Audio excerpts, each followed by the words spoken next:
Today it's all about selling your product in a very different way. Stay tuned to find out what that means coming up. Welcome to Grassfed Life. I'm your host, Diego, D-I-E-G-O. Today's episode is brought to you by the Grassfed Life Insiders. The Grassfed Life Insiders are a community of livestock enthusiasts that are helping to make this show possible. It's their support which now keeps the podcast coming back week after week. If you want to learn more about becoming a Grassfed Life Insider, go to grassfedlife.co/insider. There you can learn all about the program, where for just $5 a month, you'll get exclusive premium content that you can't get anywhere else.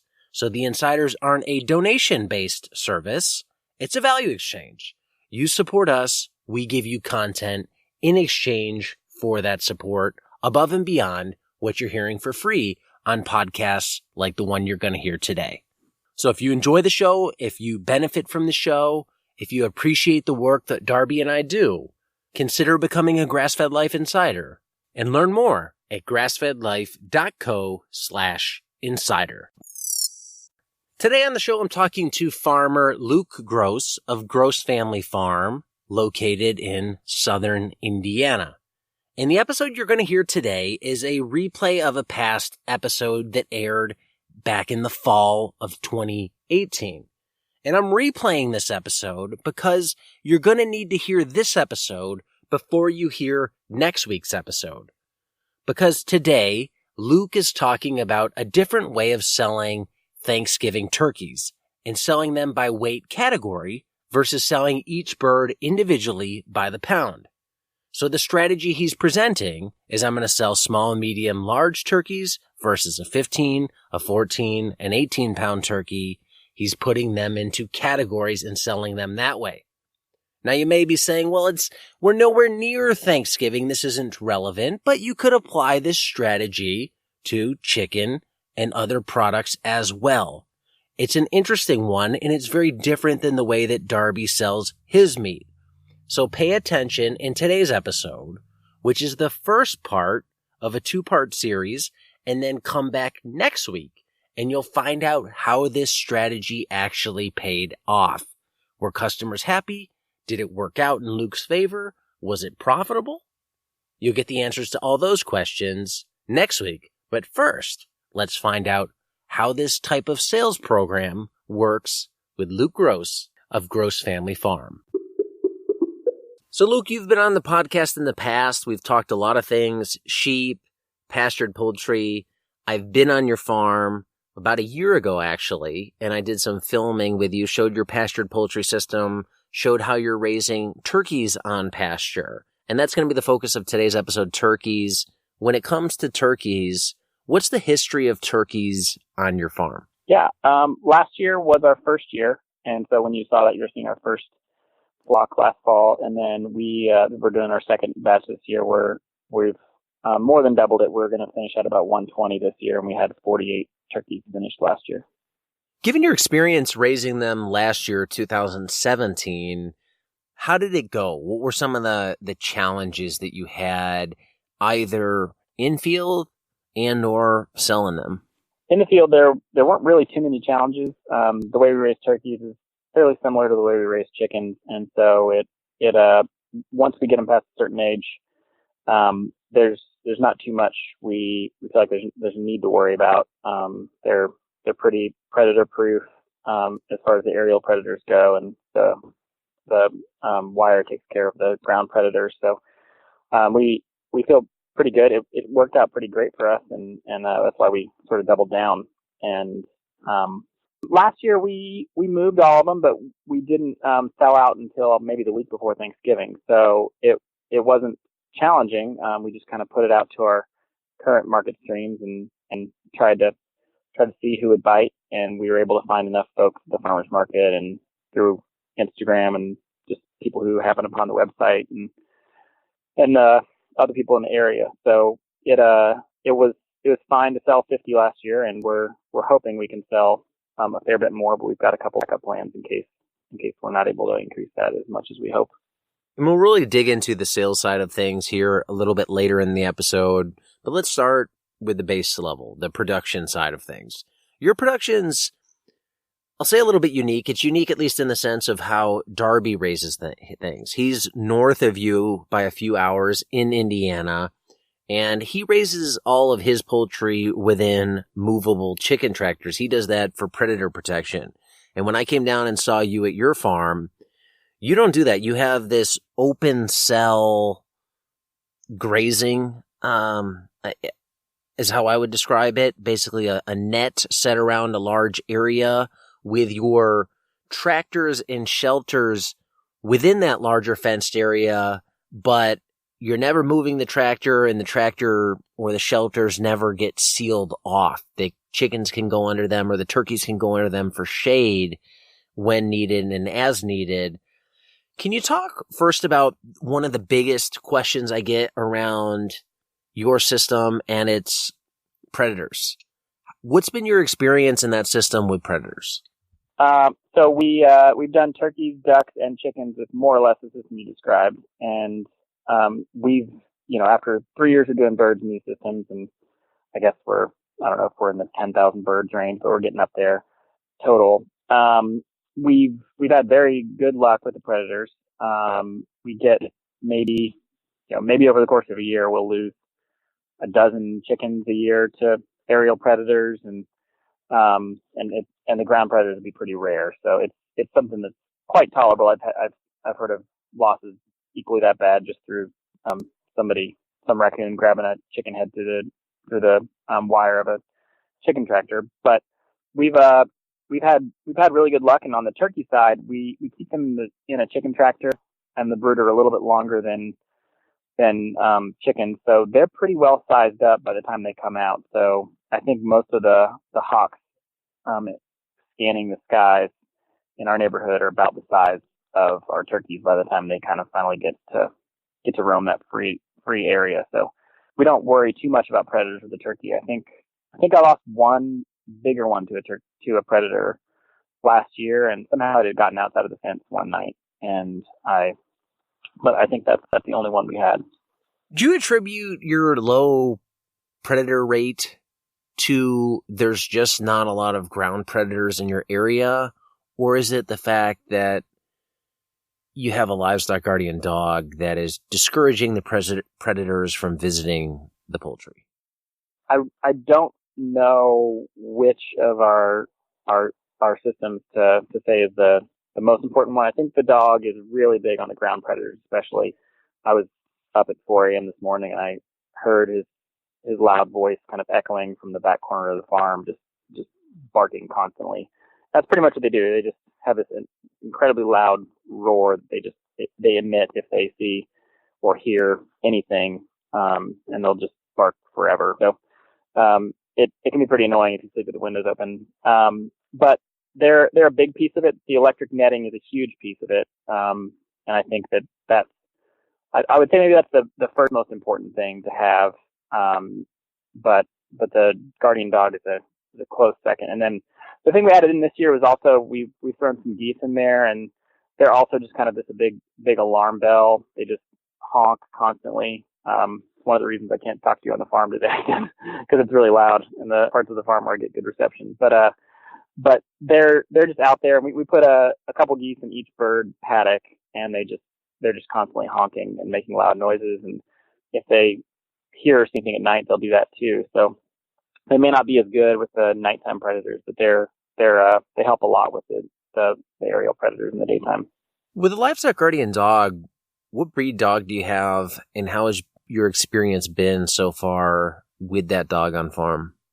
We have a Pyrenees, and we also have a Pyrenees that's been a quarter cross with a Saint Bernard, and I think that they're great. I think it's probably a good idea to have two, because they can die if they go chasing cars down the road, which they're prone to doing. But we've tried a number of strategies. There's been some frustrations.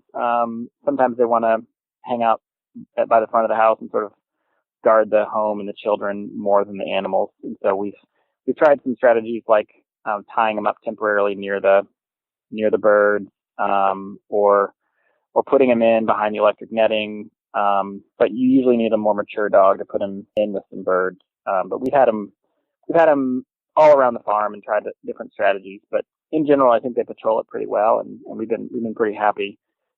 There's some kinds of training you can do. I'm not a very good dog trainer, but I've gotten some tips and tricks from people and tried to implement kind of basic dog training and encouraging them to be kind to the chickens, making sure they know that they're important to me and they should not play with them.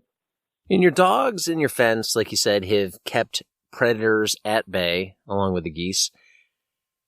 That allows you to do this open cell grazing. For people that haven't seen the video, can you explain how this system works in terms of day-to-day management versus having to move chicken tractors? Sure. Well, today I moved my chicken fences, and which basically meant I took down 1.5 50-meter panels and sort of set them back up again. But basically, what happens is every 4 to 7 days, depending on how big the birds are, I'll move parts of the wire and the netting and just kind of advance the paddock forward. But that can take up to an hour depending on a few different factors. But I'll move the wire forward so that they're constantly inside of electric netting, but they have got they've got the netting is moving forward, and as the netting moves forward, they're constantly moving forward with their infrastructure, which usually includes feeders, waterers, and shelter. And those things are just kind of moving down the pasture, and the netting is like this halo that goes around them the whole way. I don't have to move the halo every day because they sort of advance from the back of it to the front of it, and then every 4th day or so I'll advance that electro netting halo forward. So really on a day-to-day basis, it's just topping off feeders, topping off waters, making sure everybody's okay, and that's it. That's about it. Yeah, I've got, typically chicken chores can be as quick as an hour for 600 birds. And that's when I don't have my new automatic watering system set in place. So they can go quicker than that, but I'm always checking on them a couple times a day, of course, in hot weather especially. And then with the turkeys, it's usually quicker than that. I'll go by and make sure everything's fine. But there's one shade structure on wheels that they've got that I pull forward, and three troughs that I fill with feed and water on a float valve, and that's about all there is to it. It's almost like more of a walk by than actually any work. Yeah, it keeps it simple, so it's working in your context.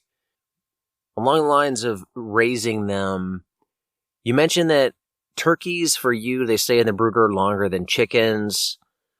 What tips and suggestions would you have on raising turkeys when it comes to brooder management versus chickens? So turkeys, we keep them in the brooder for about four and some change weeks, as opposed to a chicken, which would be 2.5, 3 at the most.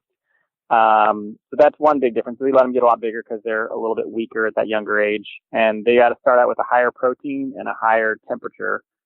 So just a draft in the brooder early can be really bad for them, really set them back or kill some. And then the protein levels, most people are trying to start at around 28% protein, as compared with like the 21 is where we start our chickens. And then it's also pretty key to have some of the other limiting amino acids at ideal levels.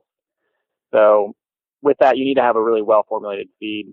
If you're somebody who kind of wings it or does your own thing, it's a lot harder to dial in that perfect, well formulated turkey feed than it is chickens. If you're like me and you sort of put that all off onto a professional feed mill, then that's all to the good. But just make sure you're getting a turkey starter for the first 4 or so weeks, and then stepping down after that, like we do with chickens.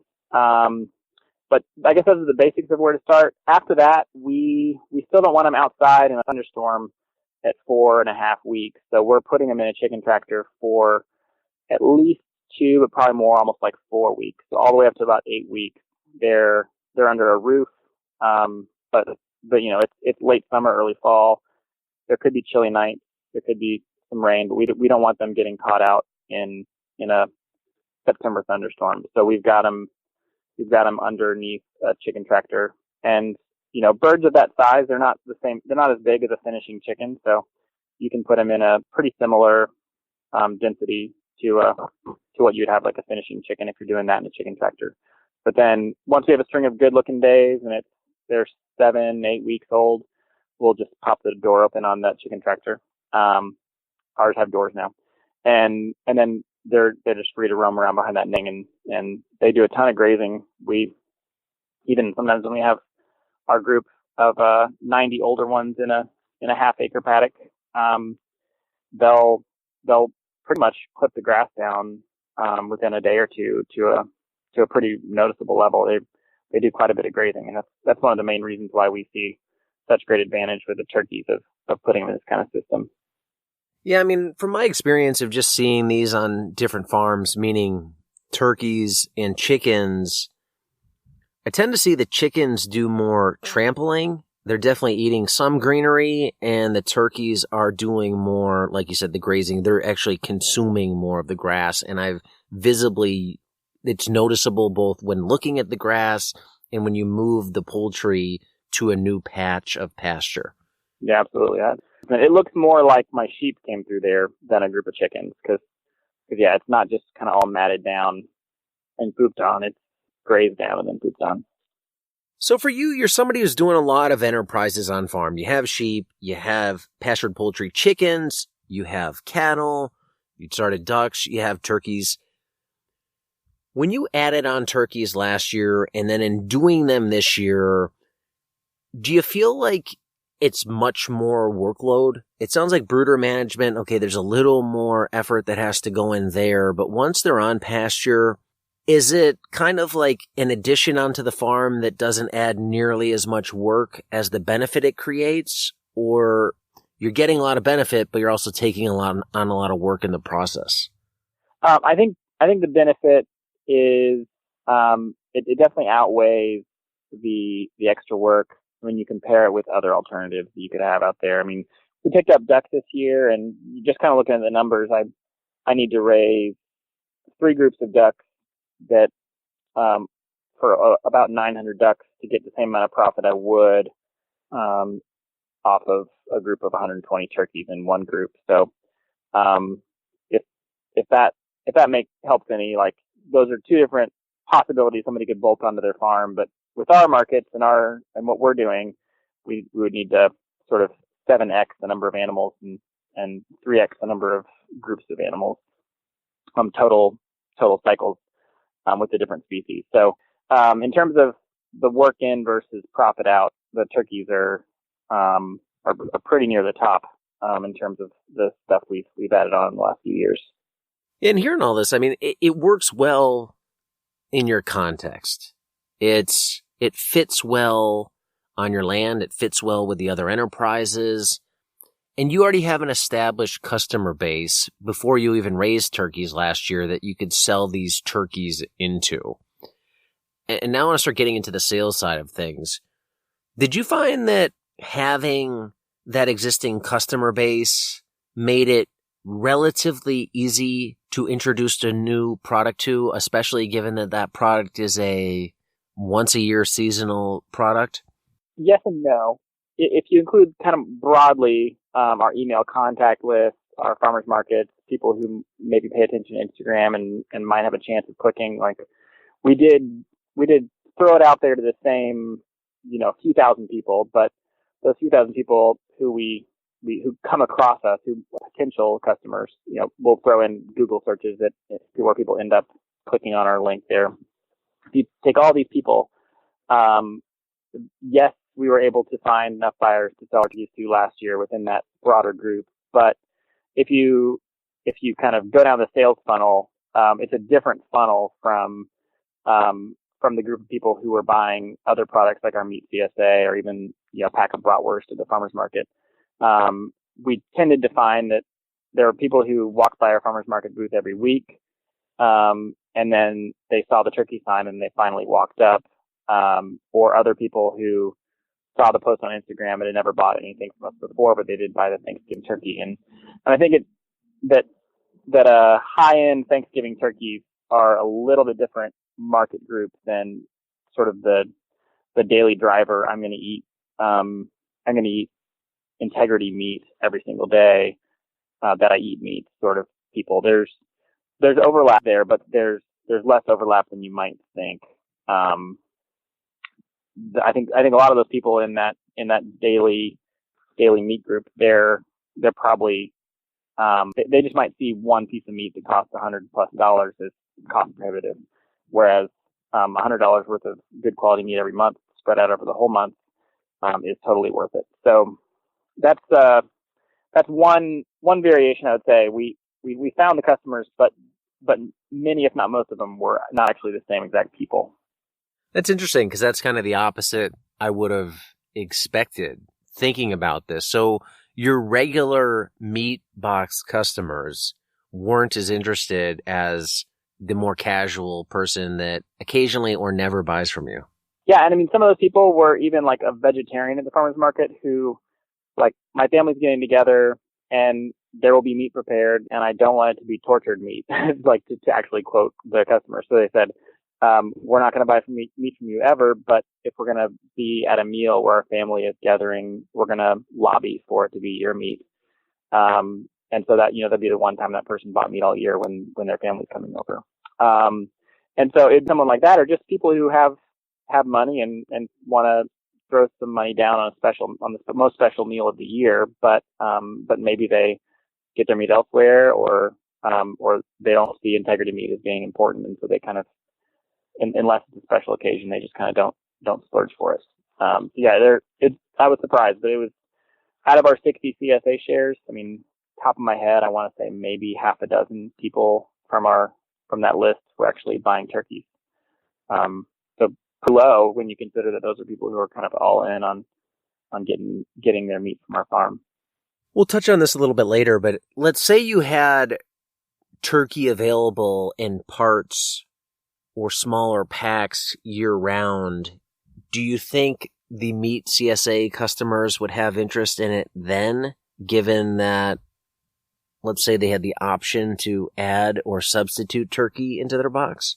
I've thought about different ways of doing that. To my mind, there's sort of like the products you can get from a turkey are the whole bird sold. Almost nobody's going to cook that outside of Thanksgiving or maybe Christmas. And then if you start breaking it down, you could have a whole breast to roast. But that's also sort of like a small Thanksgiving gathering kind of thing. I don't think most people are going to go through the trouble of roasting that. You could oven roast that breast and then turn it into sandwich meat. But that you need a pretty good slicer, and you need additional inspected processes and the regulatory components. So that's something we figured out. I mean, I would love to try to figure out the sandwich meat market, but exactly what inspected facility is going to help us provide cold cuts to people, I don't know. We haven't figured that out, but I think that could be a great potential. And then on the leg side, I think those parts are pretty hard to find buyers for outside of Thanksgiving, unless you take any or all of the parts of the turkey and grind them. And our bird butcher last year did not provide any sort of deboning or grinding, but our new one we've started using this year does both, and he does it at a pretty good price point, and I think we can make it work. So that's sort of my plan is in raising 2.5 times the number of turkeys. Part of the plan was that if we couldn't retail them all, we'd try a couple wholesale channels. If that didn't work out, we would have ground turkey as a option for farmers markets, CSAs, even wholesale customers if they wanted it. Yeah, it's interesting hearing this, because what I'm thinking is it's almost like you're not selling meat in the sense of daily eating. Like you said, your daily driver, their consumption of meat. Like turkey's not in that category or in that spectrum.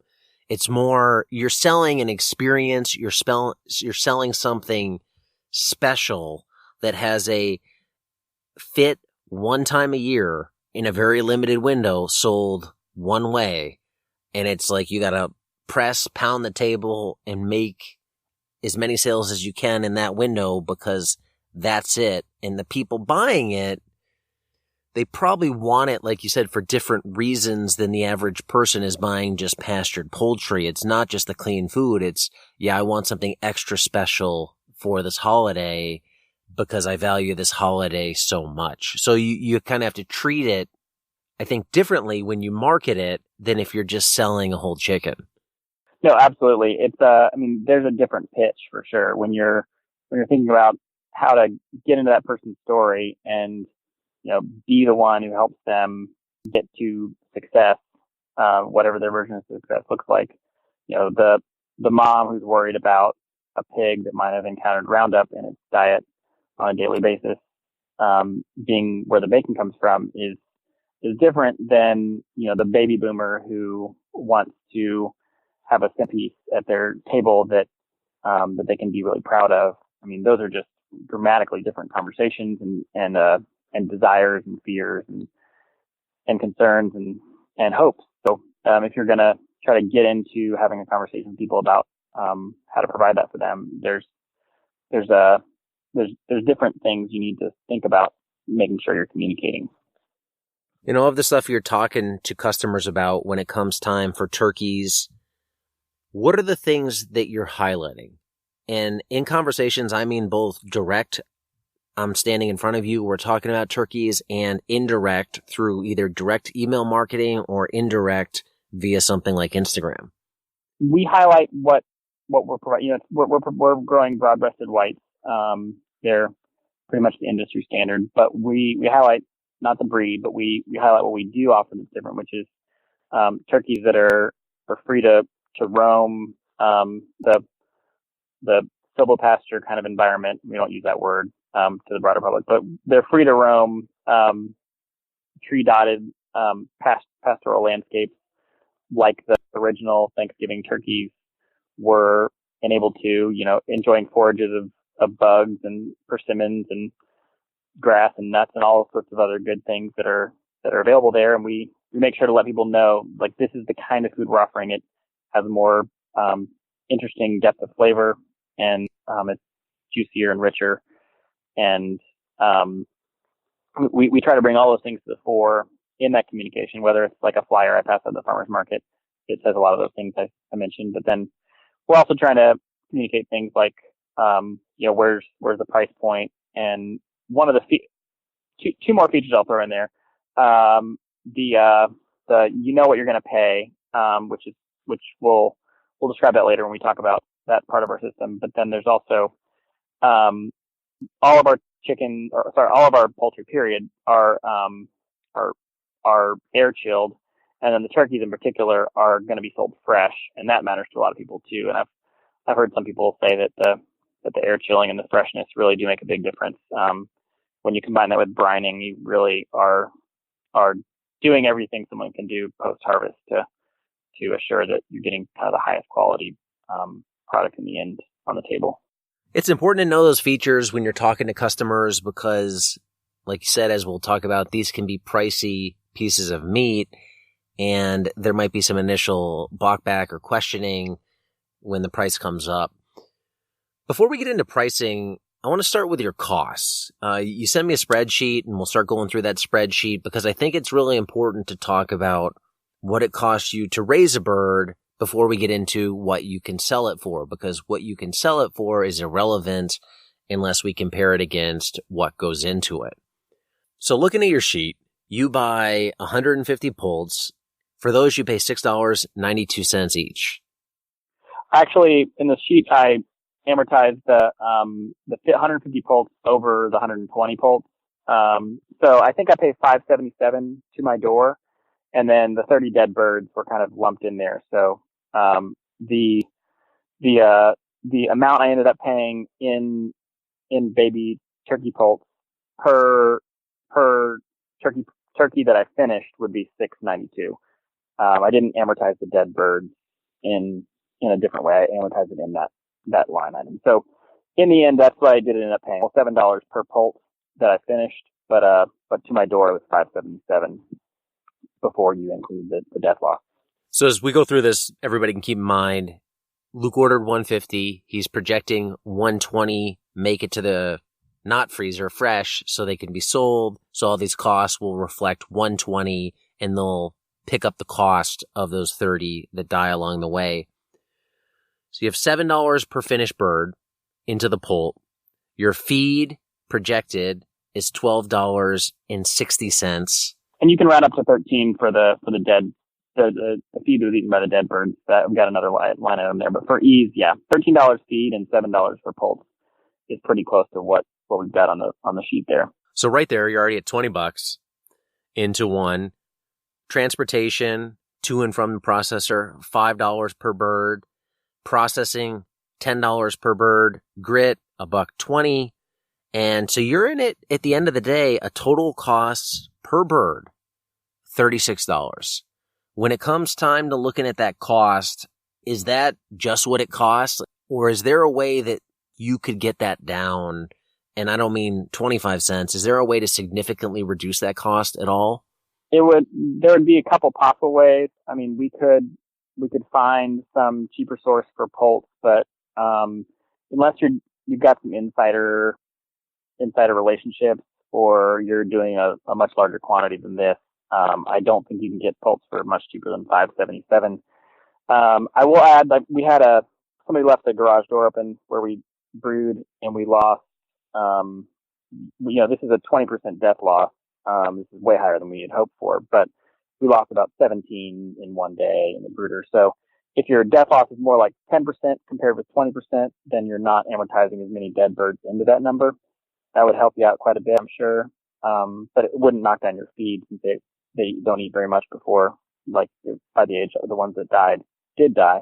But unless you live closer to your processor, than I do, which probably many people might, there's not much you can do to knock that down, to my eye. That's about what we end up paying to produce. And I would just add one more thing with the feed. You could feed a turkey, more and then get all big birds, but we have some small and some big. So you could end up spending more money if you're trying to raise all big birds. We're trying to have a wide range of sizes here. And that's why we're able to do it with more or less about 50 pounds per bird. So at 50 pounds per bird of feed going in, $36 cost per bird. What do these average out to in terms of weight? So we've got the plan this year to have 15 and 12-week-old birds, both males and females. There's some pretty helpful charts you can find online that'll tell you sort of the amount that'll be eaten and how big a broad-breasted turkey will get from week to week all the way down the line. And you can use those charts and they're helpful. And it's possible that a turkey that can roam freely, from what I hear, they're going to exercise more and they'll burn more calories. They'll probably eat more and burn more calories, even though they're eating a lot of pasture too. That salad is not really compensating for the exercise. But all I have to say, in the end, we're expecting to have, I think it's about 25 turkeys that are in the 12-pound range, 60 turkeys that are in the 17-pound range, and then another 35 that are sort of in the 20-pound range. That's what we're aiming for in the end. And based on our experience talking to people, that's kind of what we expect we'll be able to deliver. So you're going to end up with some pretty large birds. Given that you have $36 a piece into those birds on average, how do you start to think about pricing? Because, I mean, on one hand, you have to think about this is what my costs are going into it. And on the other hand, you don't want to have, or maybe you do want to have, a $200 turkey. How do you weigh, here's what I need to get out of this at the end of the day to make sense?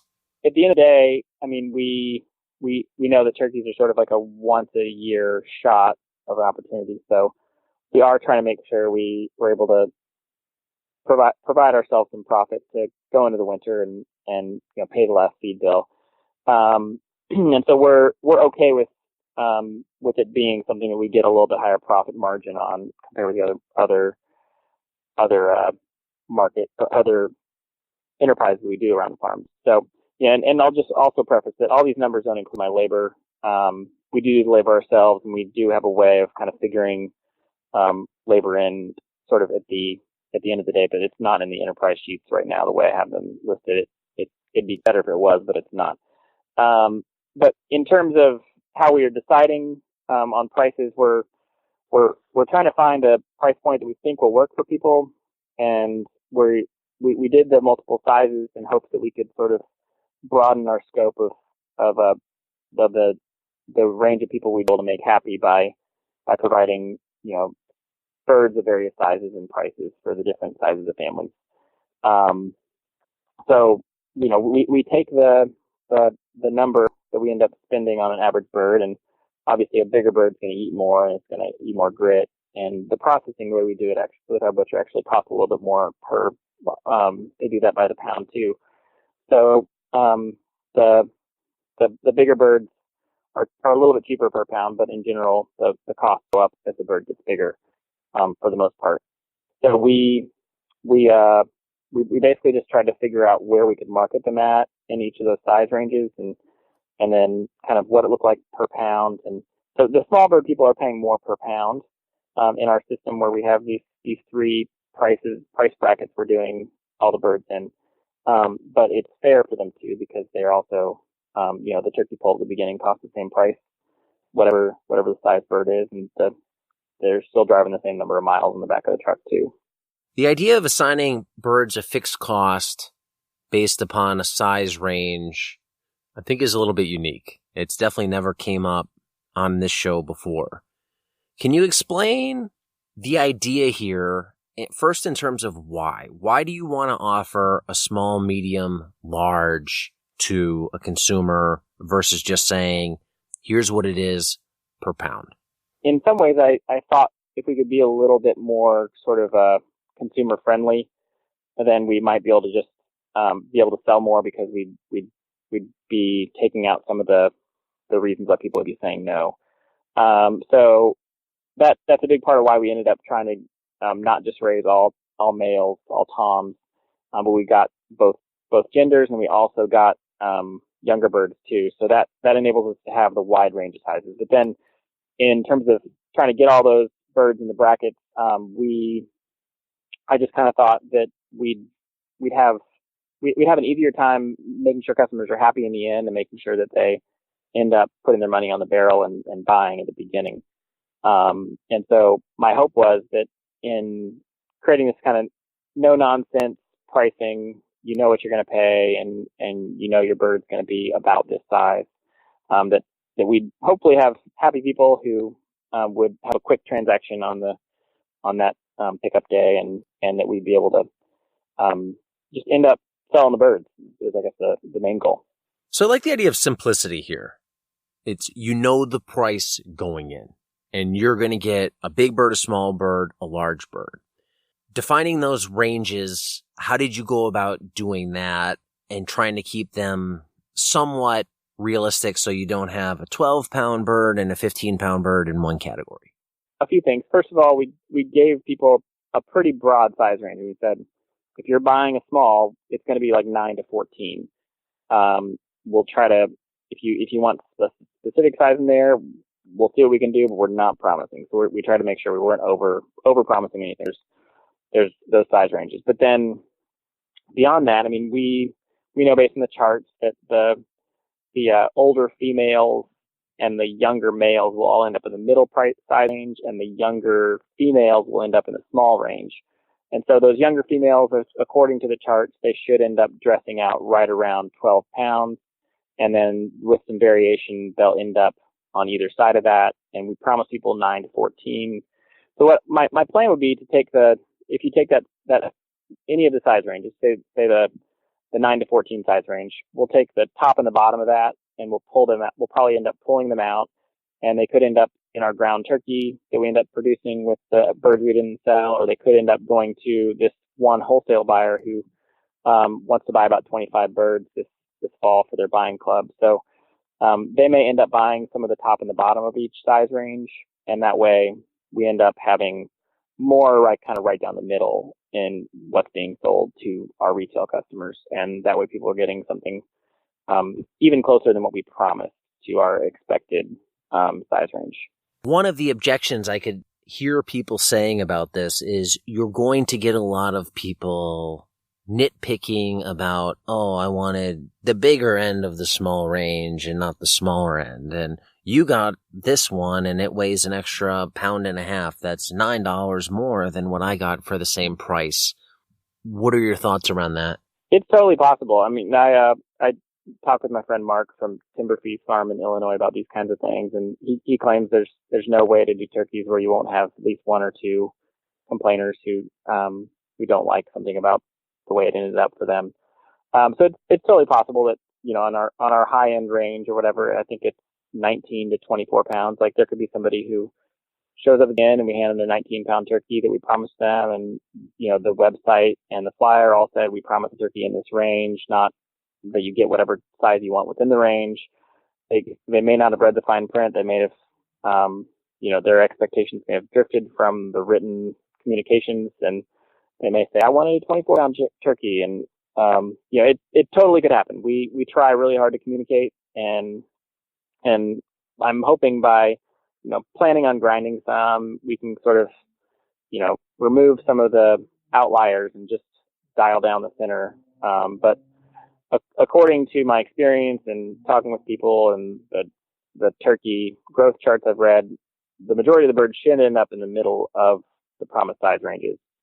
And so, I think we can get people there, and we printed the range so that people would know that variation would be expected. It's not going to be 18, give or take. Or it's not going to be 20, give or take. It's going to be 19 to 24. So in the end, you definitely can't make everybody happy. And if making everybody happy is important to you, you probably shouldn't run a business. But we're trying awfully hard to get as close to that as we can with this kind of big purchase. Yeah, I'm thinking about this. I'm trying to get my unbiased thoughts on it. And I think it makes sense. Like, I like the idea of it. You're buying something artisan. It's like if you buy a piece of pottery from somebody at the farmer's market, like not every cup is going to look the exact same. And I look at this in the same category of, it's $5 to $15 maybe difference between the extremes on some of these birds. Is somebody paying that much attention, or do they care that much that they're really squawking? Somebody might, but I think most people, the idea of convenience and I know what I'm getting is easy. I mean, this is easy. I want a small, medium, or large. Here's how much it costs. Bam.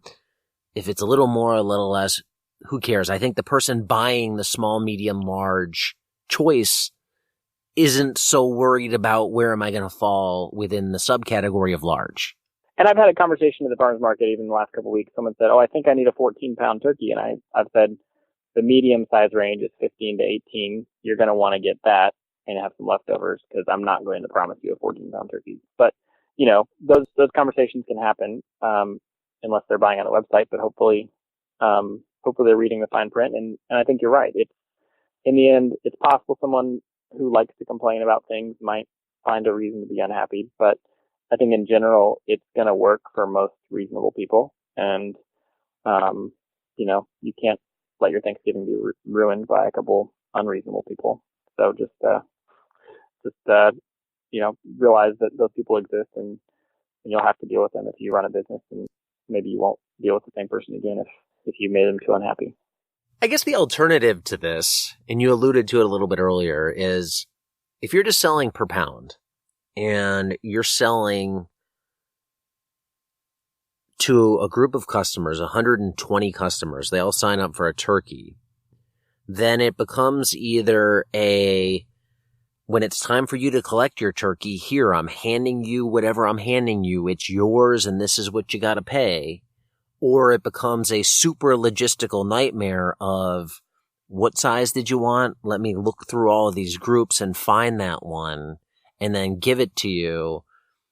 Yeah, and that seems like that would be a lot more complex. So you're kind of taking all that back end worry, all that back end confusion, and simplifying it down to this, which maybe irks some people, which maybe creates some confusion on the front end, but I don't think it creates anywhere near as much confusion or sticker shock on the back end. Because that's the other thing. Somebody might think, hey, I'm going to get a turkey. It's going to cost about $120, but I got the big, huge one. It's actually $160. Yeah, we had a little bit of that last year. We had all these tom turkeys, and we asked people what their size preference would be, and we said we're going to try to hit it as close as we can, but this is the per pound price. And so, yeah, we came in and we put all the numbers in a spreadsheet for the sizes requested, and we put the numbers in a spreadsheet for the sizes we ended up having, and turned out everyone was going to have a 3 to 6 pounds heavier than what they ordered. So the people on the small end, especially, were the ones getting the ones that were a lot bigger. So someone who asked for a 12-pound turkey got a 19-pound turkey. And, that person who we had a pretty high per pound price because it was our first year and we kind of wanted to leave some margin. So I recall them kind of choking and saying, wow, that's a lot more money than I planned to spend. And all I could say was, I'm sorry. We actually ended up giving everybody 3 free pounds of turkey last year to sort of try to smooth that over. But in the end, I tried to not overpromise, and it ended up being that I did overpromise kind of, how close we were going to get to people's goals. So, you can do the math, but 12 times 6.5 versus 19 times 6.5 is a pretty big price difference for somebody on a budget. Yeah. And again, it simplifies the shock, because here's what you get. Here's how much it costs. It's simple. And I think we're moving into a world of tell me what to pay, tell me what I'll get, and then it's a done deal. These boxes you order online, it's okay, I'm going to get 5 days worth of food and it's going to cost $65. Or if I want the larger one, it's this. It's not necessarily priced out per meal. They've kind of standardized it. Each meal costs $11.50 and this is what you get. When you look at these categories, small, medium, large, I'm going to do some rounding based off your sheet, but basically it works out like this. 1 unit of small, 2 units of medium, 1 unit of large. So if you had 4 turkeys, that's kind of how they break out. We're recording this on October 1st, 6-7 weeks before Thanksgiving. Based on interest so far, where has your current interest fallen into those 3 categories, if you had to ballpark it? So the weather here in southern Indiana and Kentucky has only recently had like a few cool nights. So we've sold about a dozen, like 10% of our turkeys here on October 1st, and I'm not fretting about it too hard. I think that when the air gets a little cooler, that's when people start thinking about fall related things. There's an October on the calendar that might help. So so out of the 10% of the turkeys we've sold so far, it breaks pretty evenly between them all. I think with that bell curve of more in the medium, I haven't even looked at it recently, but there might be half of our turkeys have been sold in that range, and then it might break the other 6 sold turkeys might break 2 to 1 on the large side. But it's not far off from the bell curve we sort of planned in there. And using average pricing, do all these categories come out to about the same price per pound? The small birds do end up paying a little bit more per pound, if I recall correctly. If you took kind of like the bird down the middle of each size range, then it would be the larger bird you get in general, the cheaper it is per pound. But it's within 50 cents per pound, I think. So looking at these, small bird, $65, medium bird, $88, large bird, $110. Given that you have an average cost per bird of $36, that's average, all weights, small through big. Is there anywhere in those categories you think you'll get hurt from the cost side? Like, do you think one of those birds is going to be less profitable at the end of the day, one of those categories, than the other? The largest bird in each size range would be where we would make the least profit, logically. And so that'd be the 14-pound birds and the 18-pound birds and the 24-pound birds. incidentally, we have a wholesale buyer who's interested in 18 and 24 pound birds. And so, they're willing to pay, I think, $4.60 a pound, and we're going to work with them, and we'll probably give them a lot of those. But I also, I don't want to give I don't want to throw out very many birds that are in the bottom of any of the size ranges either. We would obviously, a 9-pound bird that we're selling for $65 would be a very high price per pound compared with any of the other birds we're selling. So I'd be fine to either grind just to make sure it's not too much in my favor or the customer's favor. I would be fine to grind or retail, or wholesale the ends of the spectrum, just to try to keep everything closer to the middle. And that's one thing I like that you've done on this sheet when I'm looking at it here is you've given yourself 3 options, as you said, good, better, best, of ways you can sell. So your preferred method to move all 120 is the small, medium, large to retail customer. If there's some leftovers, what's the next best way that you have on here? And these are in order of, I'll just say cash flow considerations first. So the customers are essentially putting all their money into my bank account in October, if they're buying retail. But then the second option in terms of cash flow considerations would be the wholesale. I might end up with a restaurant that wants some delivered on, say that Friday afternoon before Thanksgiving. We'll see. I haven't had those conversations with chefs yet, but that's one option we could go with. But that would be an option where we still end up getting paid, in that time horizon of Thanksgiving time. But it would be a cheaper price. And then the last option would be to grind the turkeys, and pay my butcher to debone them and grind them. And that would end up costing us a lot of money. So we have to fork over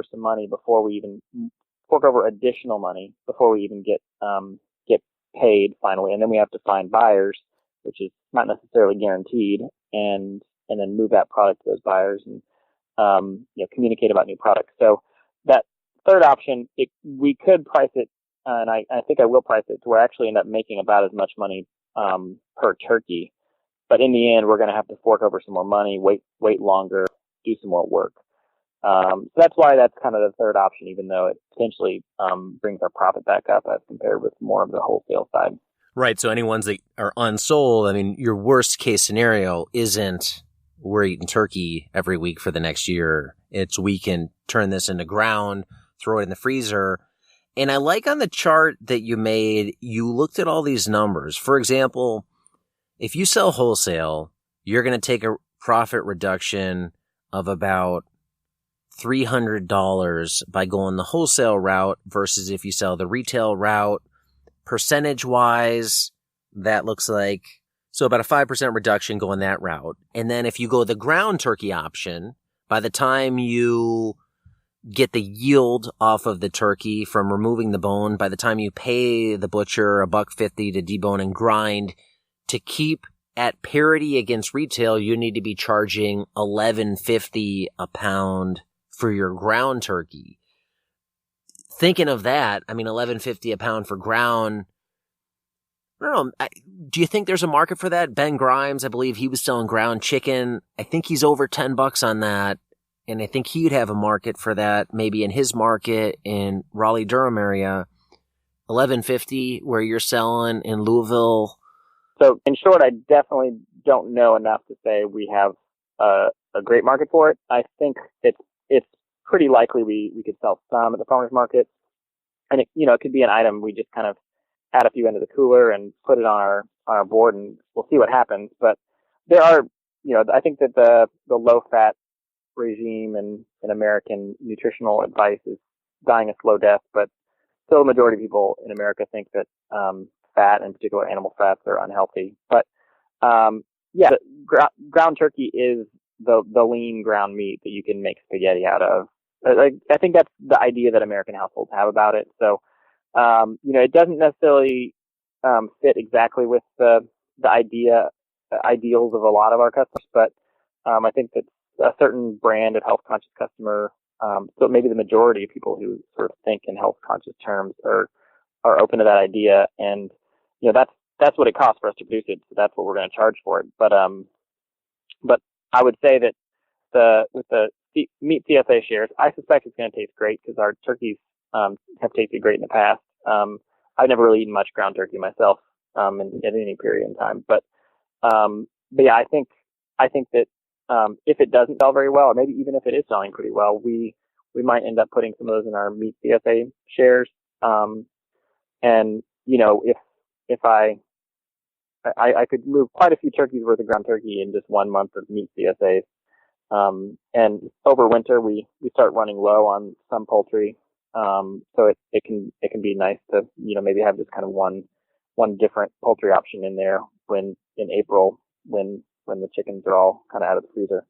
So we'll see, but I don't suspect that it'll be too hard to move a fair bit of it. It probably depends on whether we have 100 pounds or 1,000 pounds too.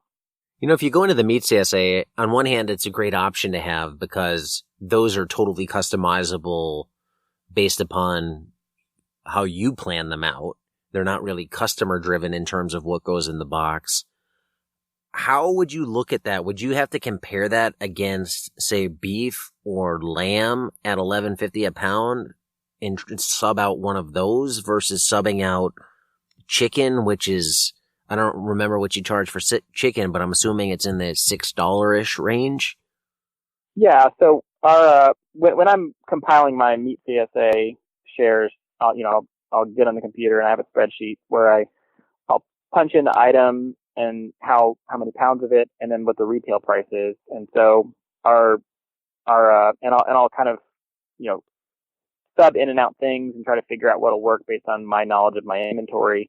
But when I'm doing that work with a spreadsheet, like the small CSA share, the economy shares, they pay $75 a month, and they're getting pretty much about $90 worth of meat. We tell all our people you get about 20% more retail value than what you end up paying for. And so I'm looking on the spreadsheet and trying to reach a $90 level.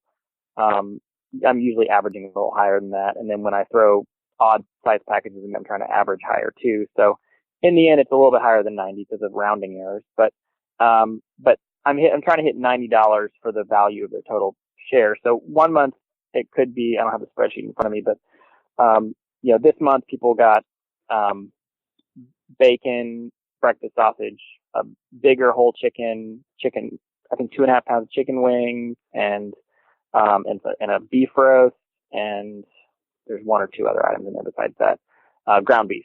So anyway, those are the items in there, but I wouldn't necessarily sub one out, sub another one in. It would be chicken thigh month instead of chicken wings, and there'd be a totally different price point for how much they're getting of that particular item.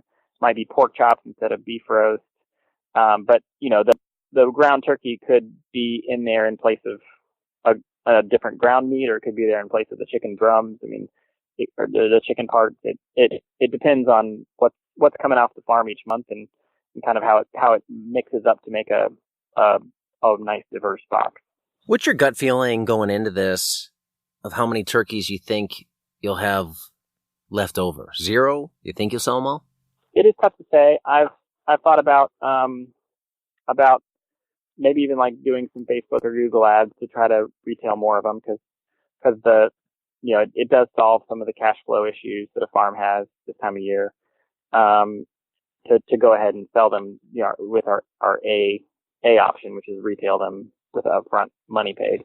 But I suspect, with the 25 wholesale commitment, that leaves us with more or less 95 birds. I think that if we sold 60, I'd be fine with that. And that would be only a small increase from last year on our retail side. So, my gut feeling is we can hit 60, without too much difficulty, I think. And if we end up selling 75, 80 plus, then that's fine too. I'd be great with that. Yeah. So I think we'll hit that range. I feel fairly confident. I mean, the ground option is not terrible. It just kind of means we gotta fork over more money and let it sit in the freezer and wait to pay us back. But that option can be okay too. Let's say you sell 60 at the end of the day, 50% of what you raised. How do you think about, was it the fixed price option that led to low sales, or was it something else? What I'm getting at is, outside of, say, your stress level or your customer's experience, how do you quantify if this model of selling fixed price birds works? That's a good question. I don't know if, I mean, how many return customers we get next year would be a pretty good measure of how well it works, because, if we have a higher number of return customers, because of this model, then that would hopefully, mean we're retaining those, we can pick up more, and then we can continue to increase, over time. But, in the end, it's my second year doing this enterprise, and it's my first year doing it this way. And I think it might just take time to get us to be sort of like the or one of the go-to farms for good, high quality pasture turkeys in the area. There's others who have been doing it for a while, so I think that unless we were to get a local grocery to start selling them for us, or doing more wholesale accounts, I think we're trying to put ourselves out there and hope that we get more bites each year. So I'm okay to have my expectations not terribly high, but maybe I need to pound the pavement and really go out there and try to find the new customers. But at this point, I'm just trying to, now that the weather's turning, I'm trying to figure out exactly what that marketing strategy is going to be for the next 6 weeks. You mentioned cash flow is one of the considerations for all of your sales options. And I know for a lot of farms, well, heck, for a lot of small businesses, cash flow is always a challenge. When you have $36 into a bird that you're basically fronting, that's a lot to carry through. On the small, medium, large, when a customer orders that, how much are they putting down? Oh, they're paying the full price. Yeah, they put all the money on the barrel. And that might deter some people, to hand over that much money to a stranger without the product, basically being sight unseen. So I don't know if that'll deter people, but that would be one of the negatives to this model. But the positive is that it helps us with cash flow. And, if we are passing over 100 birds on that final day, or any number, it's going to be a lot quicker transaction without swiping a card, taking a check, writing down a driver's license on the face of the check, or, whatever it is you're doing. We want to make that day where we're running a farmer's market stand and have all these turkeys that are going out the door. We want to make that as smooth as possible.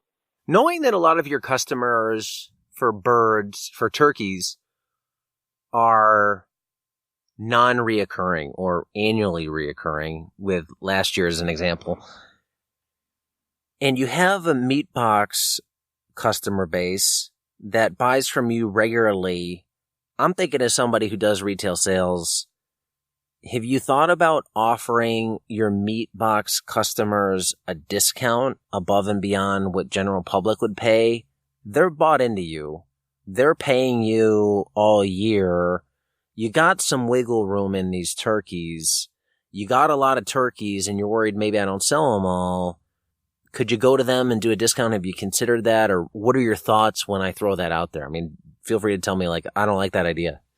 I hadn't thought of that. I think it's a great idea. I think, whether it's a discount code or some other way to try to say, sending an email just saying, hey, click this link, where you can buy our turkeys. But, all of our customers get $10 off or something. I mean, that would essentially put them, by taking $10 off, that would put them close to kind of that wholesale, range, but still something we could totally handle, to give that back out of the profit. And in the end, keeping those CSA customers happy and keeping their connection to our farm is a real important piece of our business. And I mean, many of them are already telling a lot of friends and family about our business, but if they're doing that around their Thanksgiving table, in addition to other times throughout the year, that's also a potential big win for us, because they're already kind of our biggest cheerleaders. So we're providing a centerpiece around which they can cheer.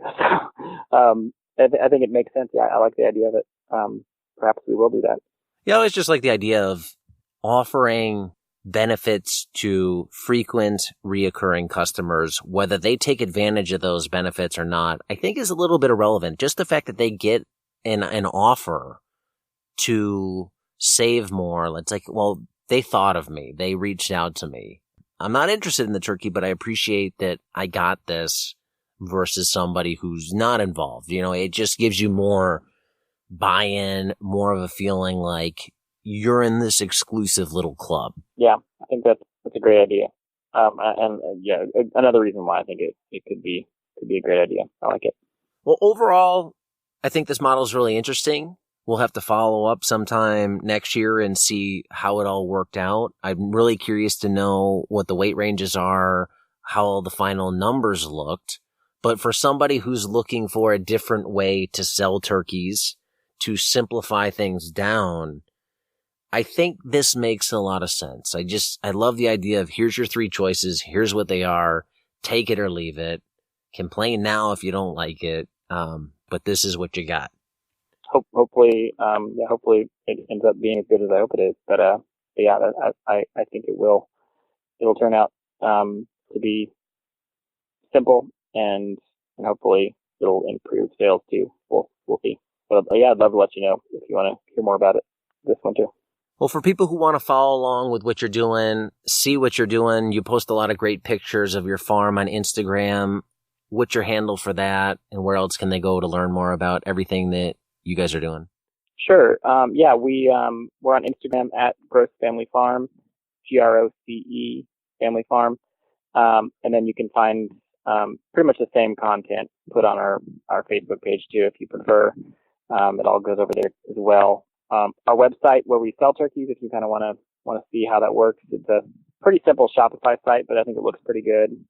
It's Groce Family Farm, again, GROCE familyfarm.com. There you have it, Luke Groce of Groce Family Farm.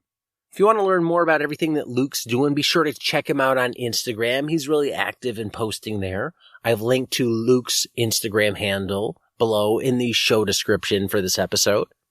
And if you enjoyed this episode and you want to hear more about this type of sales program, then be sure to tune in next week for part 2 of this little mini series where you're going to find out how this program actually played out in reality.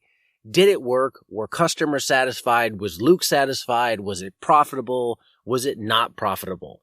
Those are the types of questions that we're going to dig into next week. So stay tuned for that.